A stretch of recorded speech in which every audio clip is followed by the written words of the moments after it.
back in 2019, I don't know if you remember this, we was at a bar anticipating the Knicks lottery position because I was the summer of Zion. You know what I'm saying? Where it was Zion, KD's a free agent, Kyrie's a free agent. And as a Knicks fan, were you thinking in your head like, yo, we're going to get all three of them? Or we're going to get one or two? Or I definitely knew we weren't getting all three of them. That just don't happen for New York. I was hoping it was kind of a figment of a chance to get Zion.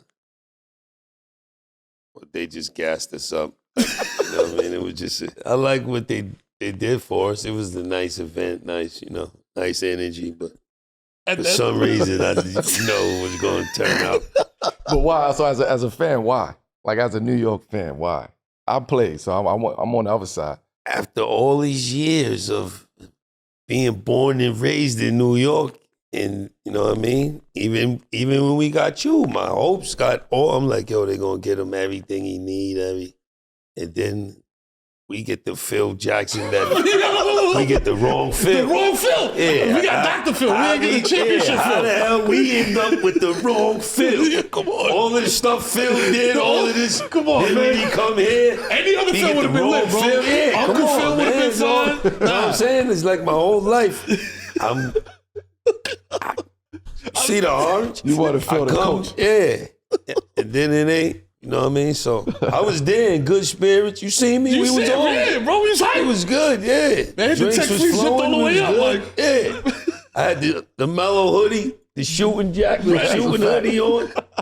We was ready. For nothing. Out of there eating.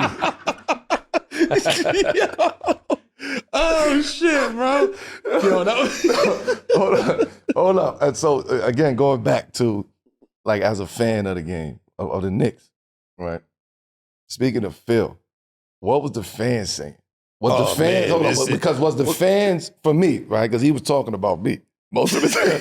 So, was the fans buying into it because of what was actually the narrative that was actually being put out there? Hell no. Where I'm from, they was killing Phil. Fuck out of here, Phil. Straight up. Fuck out of here. Hey, you know where I'm from? We was frying Phil every single day. You like a lovable person, Melo, and your game is self-explanatory.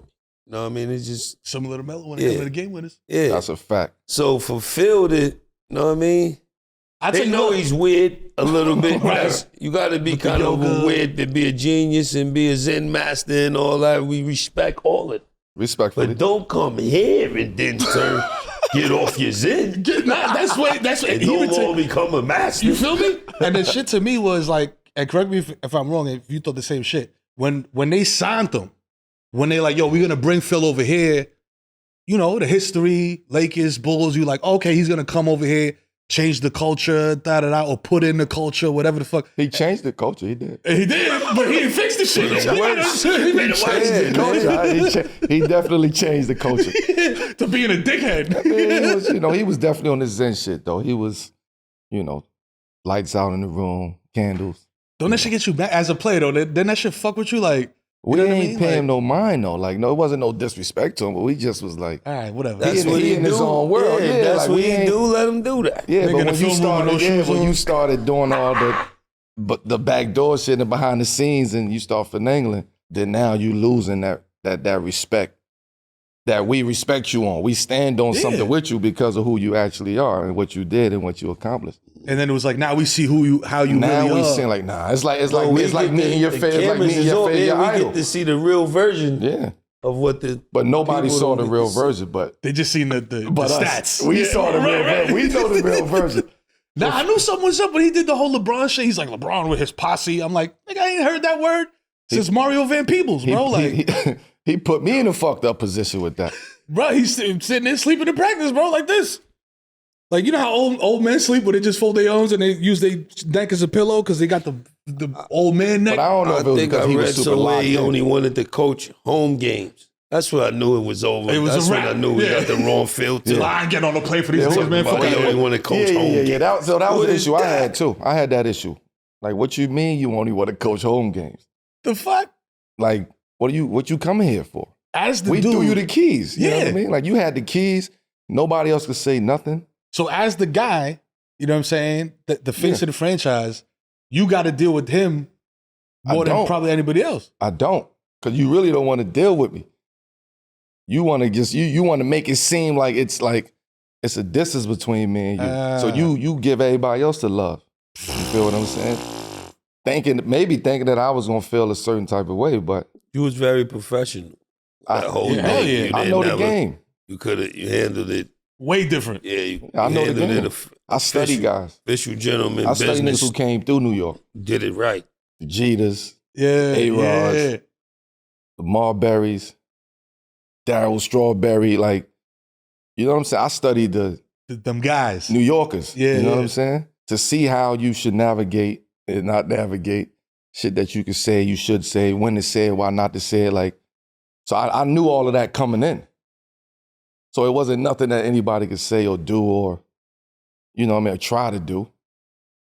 It wasn't nothing. I think that shit used to piss the media off too, Jada, because like they would ask you a question and you would just answer the shit. Like, you know what I mean? Like, regular. Not on some like, yeah, you never blew his gasket. Or you just stay away from some of the stuff. That's no need. That's the whole effect. But people should know that though. Like, you know what I mean? I think a lot of athletes should know that. Like, silence is golden. Silence is golden. Yo, we're taking a brief break from today's episode to let you know that Prize Picks got you covered when it comes to helping you make some bread. That's right. The NFL playoffs is right around the corner. NBA season is here right now. Prize Picks is helping us cash in. Us. You know what I'm saying? Prize Picks is a daily fantasy app where you can select 2 or more players, pick more or less of their projected stats, and turn $25 into $250. That's a quick flip, too. You know what I'm saying? Whoop, whoop. You know what I mean? Flip. And the best part about it is Prize Picks is really simple to play. You know what I'm saying? I can make my picks and submit them joints for entry in less than 60 seconds. You know what I mean? So I can do it while I'm waiting for the bus, waiting for the elevator, whatever. Whoop, whoop. Get that bread. Prize Picks allows you to pick combo projections across football and basketball with specials. So you can support all your teams while still cashing in. Mm-hmm. I got a couple projections in mind already. You know how Melo gets down. Be sure to visit prizepicks.com/7pm and use the promo code 7pm for a deposit match up to $100.